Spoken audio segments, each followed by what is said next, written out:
Saudações, amigos e irmãos. Vocês estão no canal Reformadores da Igreja, o canal que traz os melhores vídeos para fortalecer seu conhecimento na graça de Deus. Antes de ouvir essa mensagem, eu convido você a se inscrever nesse canal e a clicar no sininho das notificações para continuar sempre ligado aqui nos novos vídeos que surgirem no canal. E agora, nós vamos assistir a mensagem de hoje. O verso 1 diz que veio a palavra do Senhor a Jonas, filho de Amitai. Nós não sabemos muita coisa a respeito desse profeta. Algumas coisas se destacam, porém. Ele já era conhecido da nação de Israel. No segundo livro dos Reis, capítulo 14, verso 25, tem uma referência de que ele profetizou a vitória de Israel sobre a Síria, como de fato aconteceu. Ele é um dos primeiros profetas de Israel. Ele é contemporâneo de Amós, antecede Isaías, e ele viveu no tempo do rei Jeroboão II, que era uma época de grande prosperidade na nação de Israel, embora a nação de Israel estivesse desviada e voltada para a idolatria. Quando a gente fala Israel aqui, vocês têm que lembrar que Jonas vive no período do reino dividido. Israel se refere ao reino do norte, cuja capital era Samaria, e tinha 3 centros de adoração: Betel, Beceba e Gilgal. Em Betel tinha 2 bezerros de ouro, que Jeroboão I tinha feito, para atrair todos os judeus para lá, para que eles não descessem ao reino do sul, para adorar a Deus em Judá no templo. Então, a nação vivia imersa em idolatria, sincretismo, mas Deus, na sua misericórdia, tinha dado ao rei Jeroboão II tino administrativo, boa estratégia militar. A nação de Israel vivia um momento de prosperidade, embora moralmente e socialmente ela estivesse bastante decadente. Outra coisa que a gente sabe a respeito de Jonas é que ele é o único profeta que foi enviado a profetizar em uma outra nação. Todos os demais profetas do Antigo Testamento, tanto os profetas menores como os maiores, eles foram mandados ou para o Reino do Norte ou para o Reino do Sul, e profetizaram dentro do povo de Deus. Jonas é o único que Deus manda ir a uma outra nação e ali anunciar a palavra do Senhor. Isso porque Deus se considera como Senhor de toda a terra. Ele não era conhecido em Nínive, Nínive tinha os seus deuses, os assírios tinham dezenas de deuses, porém Deus se considerava como o único Deus supremo, Senhor de todas as coisas. Por isso ele se sente na autoridade de mandar um servo dele levar a palavra dele a Nínive e dizer: se vocês não se arrependerem, eu vou destruir vocês. Porque ele é Senhor de toda a terra. Ele passou um trator em cima dos deuses da Síria e disse: quem é Deus aqui sou eu, e vocês vão ter que se arrepender do caminho de vocês ou serão destruídos. Então isso é o que a gente sabe a respeito de Jonas. O texto diz aqui que a palavra de Deus veio a ele, e Deus lhe deu uma ordem que certamente não era uma coisa boa para Jonas.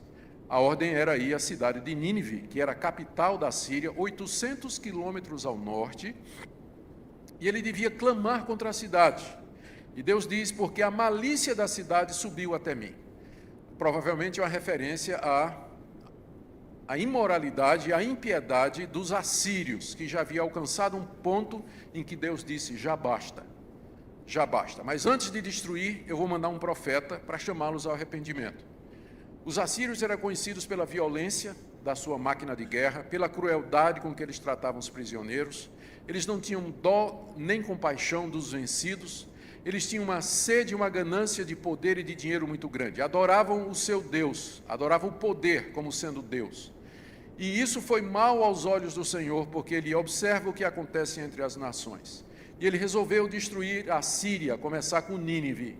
Mas na sua misericórdia ele levanta esse profeta lá de Israel para que fosse levar a sua palavra à cidade. Essa foi a ordem que Deus deu a Jonas: vai lá em Nínive e clama contra ela, porque a medida do pecado da cidade já chegou ao limite. O verso 3 nos traz uma surpresa. Jonas, que era um servo de Deus, que era um profeta já consagrado, ele resolve fugir da ordem de Deus. Diz aí o texto que ele se dispôs, mas para fugir. Ele vai para Tarsis. Tarsis era uma cidade que ficava no sul da Espanha. Se você olhar no mapa, ela fica 800 quilômetros no sentido contrário do que Deus estava dizendo. Então ele vai na costa, o ponto mais próximo ali era Jope, um porto fenício. Ali ele encontra um navio que vai para Tarsis, provavelmente um navio fenício, um navio cargueiro. Os fenícios eram os maiores navegadores daquela época. E se era para essa distância, devia ser um navio de médio porte para cima, cabendo umas 200 pessoas ou mais. entre tripulação, passageiros, fora a carga. Ele paga a sua passagem e diz aqui que ele queria fugir da presença de Deus. Ele era um profeta hebreu, ele sabia que não podia fugir da presença de Deus, porque o Deus dos hebreus estava em todo lugar, era onisciente, onipresente, onipotente. A expressão quer simplesmente dizer que ele queria fugir de onde ele estava, que era o local da terra de Deus. Queria fugir do templo, queria fugir de Jerusalém, queria fugir de Israel, que era o local onde Deus se manifestava mediante a sua glória no templo, na Arca da Aliança. O texto diz no verso 4 que Deus não gostou do que Jonas fez, não é? Diz aqui que Deus veio atrás, veio catar o profeta, ele veio atrás.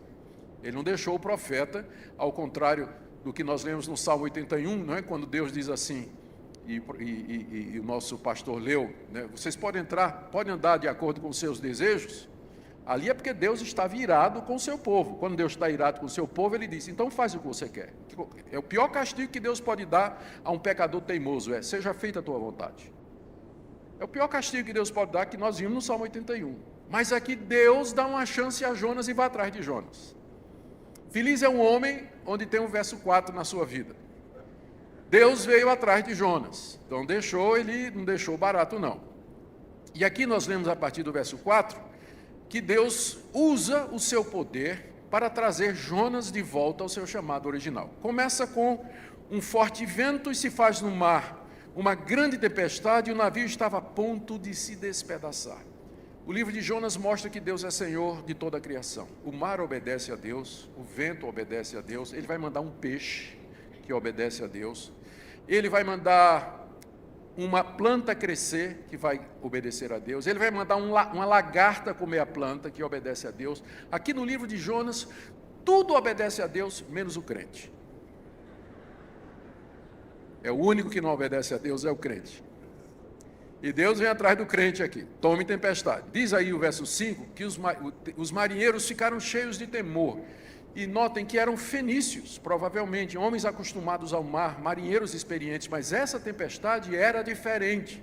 Eles perceberam que tinha alguma coisa a mais, tanto é que depois de lançar a carga ao navio, eles estavam clamando aos seus deuses, e eles tinham muitos. Então, na hora da tempestade, todo mundo clama ao seu Deus, né? Só existe ateu enquanto o pitbull não pula a cerca. Depois que o pitbull pulou a cerca, todo mundo clama a um Deus, né? De alguma forma. E os marinheiros começaram a clamar a Deus, né? Clamar a Deus porque eles viram que aquela tempestade não era natural, era alguma coisa extraordinária. Eles nunca tinham visto uma tempestade como aquela. Lançaram fora a carga do navio, que era o lucro deles. Enquanto isso, Jonas está dormindo no porão. O sono da insensibilidade, da insensatez e da irresponsabilidade. Enquanto o pau quebra lá fora, né, a coisa está tocando horror lá, Jonas está dormindo no porão do navio. O mestre do navio se chega a ele, diz o verso 6, e diz, levanta-te, invoca o teu Deus, talvez esse Deus se lembre de nós, para que não pereçamos. Assim era o pagão, eles tinham muitos deuses, não importava que Deus respondesse, desde que ele ficasse livre. Qualquer Deus que desse livramento para o pagão está ótimo, não para nós. Mas para o ímpio, qualquer entidade, qualquer coisa que ele traga a resposta para os seus problemas, para ele está bem. Né? Invoca o teu Deus, eu não sei nem quem é. Tanto é que mais adiante ele pergunta, quem é o teu Deus? Né? Não sei nem quem é o teu Deus, mas quem sabe ele responde isso aí. E aí resolveram descobrir quem era o causador daquela tempestade, que para eles era mais do que uma tempestade natural. Eles então acreditaram que alguém tinha ofendido algum Deus, e que tinha algum Deus com raiva e indignado com alguém ali naquele navio, e que era preciso descobrir que Deus era e quem é que tinha ofendido esse Deus para poder salvar a vida desse pessoal. E naquele tempo se usava o sistema de lançar sortes, que hoje a gente chama de palitinho, né? Jogar no dado, enfim, qualquer outra coisa. Naquela época era comum se procurar a vontade dos deuses através das sortes. Esse processo era usado inclusive na nação de Israel. O sumo sacerdote, ele tinha no peitoral 12 pedras preciosas, cada uma representando uma das tribos de Israel, e então aquilo era chamado de Urim e Tumim. E quando se queria saber a vontade de Deus sobre um determinado assunto, aquelas 12 pedras eram jogadas e o sacerdote então descobrir através das pedras qual era a vontade de Deus. É um método que não existe mais no Novo Testamento, se você está se entusiasmando com isso. No Novo Testamento, para saber a vontade de Deus, precisa bom senso, né? Precisa bom senso e conhecer as Escrituras, e você vai descobrir qual é a boa, perfeita e agradável vontade de Deus para a sua vida. Mas naquela época era assim, resolveram lançar sorte e adivinha? O Deus que controla todas as coisas, até o jogar dos dados, ele fez que os dados, quando caíssem, estava soletrado Jonas, Jonas. E aí os marinheiros foram em cima de Jonas. Verso 8. Declara-nos agora, por causa de quem nos sobreveio esse mal, que ocupação é a tua, de onde vens, qual tua terra e quem é o teu povo. Eles entenderam que Jonas era o causador de tudo aquilo. E o texto nos diz, do verso 10 em diante, do verso 9 em diante, que Jonas humildemente declarou que de fato ele era o responsável pelo que estava acontecendo. Quando Jonas viu o que estava acontecendo, ele disse, eu sei o que é. Eu sei quem é que está fazendo isso. É claro, é o meu Deus. Ele não está aceitando, ele quer que eu vá pregar em Nínive, não está aceitando, não está respeitando meu livre-arbítrio. Ele devia respeitar meu livre-arbítrio. Se ele não vai respeitar, por que é que ele me deu? Não é? Deus não estava disposto a aceitar o livre-arbítrio de Jonas, não. E Jonas disse, respondeu no verso 9, sou hebreu, que é uma designação para judeu no Antigo Testamento, e temo ao Senhor, o Deus do céu, que fez o mar e a terra. Ora, essa é uma expressão que acontece em toda a Bíblia para designar quem é o nosso Deus. Ele é o Criador de tudo que existe, mas geralmente a sequência ele é o Criador dos céus, da terra, ele é o Criador dos céus, da terra, do mar e tudo que neles há. O mar aparece no fim. Só que Jonas aqui caiu na bobagem de dizer que ele é o Deus do céu que fez o mar e a terra. Agora veja bem, se ele acredita que o Deus dele é o Deus que fez o mar, como é que ele quer fugir de Deus pelo mar? Pegou um navio. Os marinheiros perceberam, a reação dos marinheiros no verso 10 é que eles ficaram possuídos de grande medo e temor, dizendo, que é isso que você fez, se o seu Deus é o Criador do mar? Como é que você foi provocar esse Deus entrando no nosso navio, fugindo de Deus, colocando todos nós aqui em risco e perigo? Diz aqui que o coração deles se encheu de grande temor, porque ali estava um homem fugindo do Deus que era Criador do mar. E esse Deus agora era o Deus que comanda as ondas, o vento e a tempestade. E esse Deus estava vindo atrás de Jonas. E com Jonas, o barco e todos que estavam dentro. E Jonas diz aí no final do verso 10 que ele estava fugindo da presença do Senhor. Os marinheiros então perguntaram, diz aí o verso 11, o que é que nós vamos fazer então para que o mar se acalme? E Jonas, que já tinha entendido tudo, disse no verso 12, tomai-me e lançai-me ao mar, e o mar se aquietará. Porque eu sei que por minha causa vos sobreveio essa grande tempestade. Jonas aqui humildemente assume a responsabilidade do seu ato impensado, da sua rebelião, da sua revolta contra Deus. E ele então sabe que ele vai ter que pagar com a sua vida a desobediência feita a Deus, porque de Deus não se zomba. Nós não podemos impunemente desobedecer a Deus e querer que não hajam consequências. Ele conhece a Deus. E ele sabe que Deus queria a sua vida. Então ele diz, me joga no mar para que eu morra afogado. E com isso Deus vai sossegar. Porque a ira dele está sobre mim, porque eu estou fugindo da comissão que ele me deu como homem de Deus e como profeta. Mas o verso 13 diz que os marinheiros se recusavam a fazer aquilo. Parece que os marinheiros são mais compassivos, não é? Diz aqui o texto que eles remavam se esforçando para alcançar a terra. Em vez de jogar Jonas, eles disseram, olha, a terra está ali. Por isso que a gente crê que isso aconteceu ainda não muito longe de Jope, que era o porto. Porque diz aqui que eles estavam se esforçando para alcançar a terra remando. Então Jope provavelmente ainda estava à vista. O que reforça a ideia de que essa era uma tempestade sobrenatural, porque talvez tempestades eram esperadas mais para o mar a fundo, mas mal eles tinham saído de Jope e a tempestade já tinha caído, onde geralmente não começava a cair.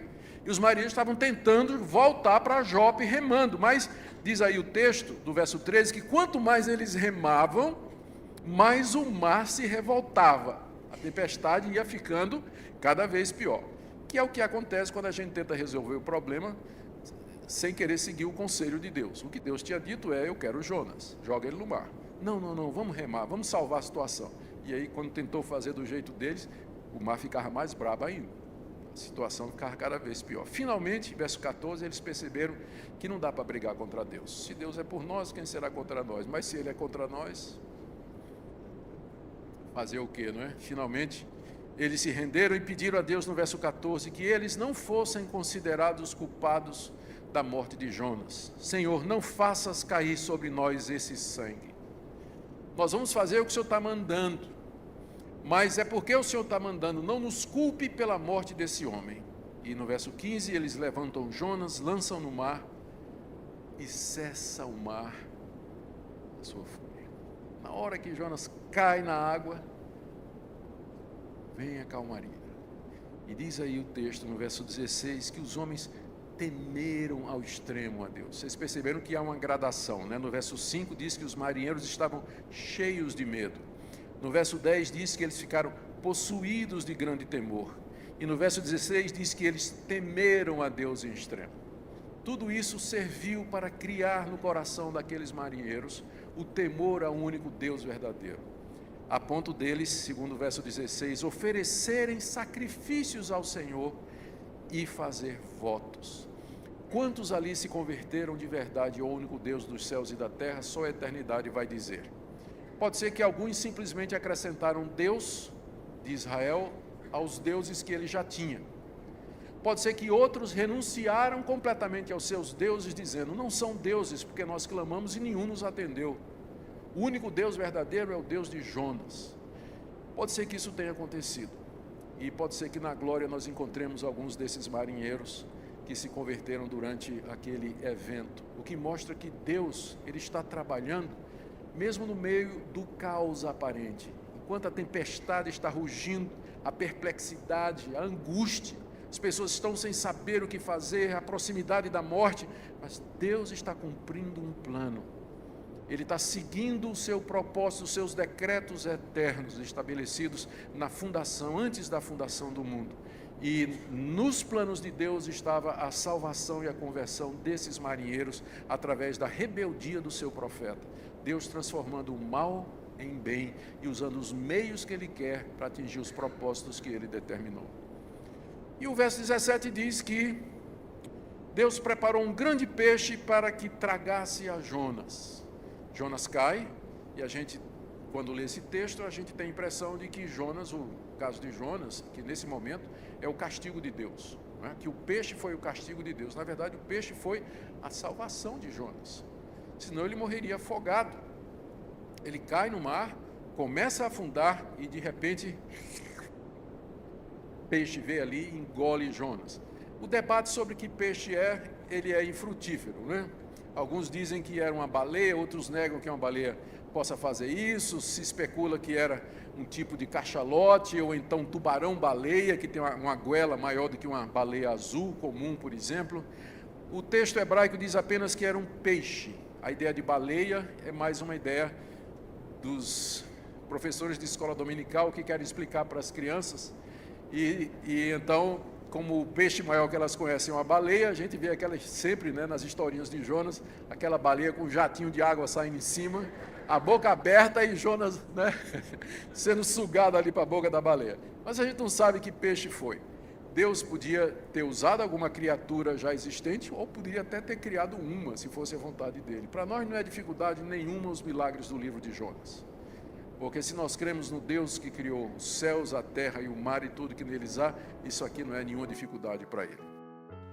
Olá, meus irmãos e minhas irmãs, muito obrigado por terem acompanhado a mais um vídeo aqui no canal Reformadores da Igreja. Nós queremos convidar você a inscrever-se nesse canal, deixando um like nesse vídeo e, claro, se você puder compartilhar também esse vídeo nas suas redes sociais, enviando para os seus grupos de WhatsApp, enviando para um familiar, para um irmão, para um amigo, para que ele também possa ouvir dessa palavra, a palavra de Deus, uma exposição muito importante do reverendo Augusto Nicodemos no livro do profeta Jonas. Certamente uma das histórias mais conhecidas da palavra de Deus e que nos traz reflexões, nos traz aprendizado ao meditarmos nela, a respeito da soberania de Deus, o quanto Deus está no controle de todas as coisas e que nesse mundo nada pode escapar de Deus. Jonas, ele então tenta desobedecer ao Senhor, tenta ir contra a sua vontade, e aqui é falado que o Senhor então vai atrás de Jonas e o move contra a sua própria vontade para o seu propósito, aquilo que o Senhor havia preparado, que era a peregrinação de Jonas até a cidade de Nínive, para que ele pudesse pregar ali o evangelho, a palavra de Deus àquelas pessoas, para que eles pudessem se arrepender. E aqui muitas pessoas incorrem no erro de achar que o ser humano possui livre-arbítrio, de que a vontade humana ela se sobrepõe à vontade de Deus. Nós sabemos que é verdade, nós não somos robôs, nós temos sim vontade, nós somos munidos daquilo que nós chamamos de livre agência. Nós escolhemos a roupa que vestimos, escolhemos a comida que comemos, nós tomamos uma série de decisões e somos responsáveis por essas decisões. Mas nós temos um Deus poderoso, soberano, que tem os seus decretos e os seus planos estabelecidos, e ele move as coisas, as pessoas e as circunstâncias para a realização do seu propósito final. E a nossa vontade, ela é movida também na direção daquilo que o Senhor quer. E aqui o profeta Jonas é um bom exemplo disso. Eu espero que você possa refletir nessa mensagem, ler a passagem completa, o livro do profeta Jonas. E se você quiser também ver a pregação completa desse vídeo, você pode clicar no primeiro link da descrição aqui abaixo, onde você será levado ao vídeo da Igreja Presbiteriana de Pinheiros, onde você encontrará a exposição completa dessa passagem. Até o nosso próximo vídeo, que Jesus abençoe sua vida.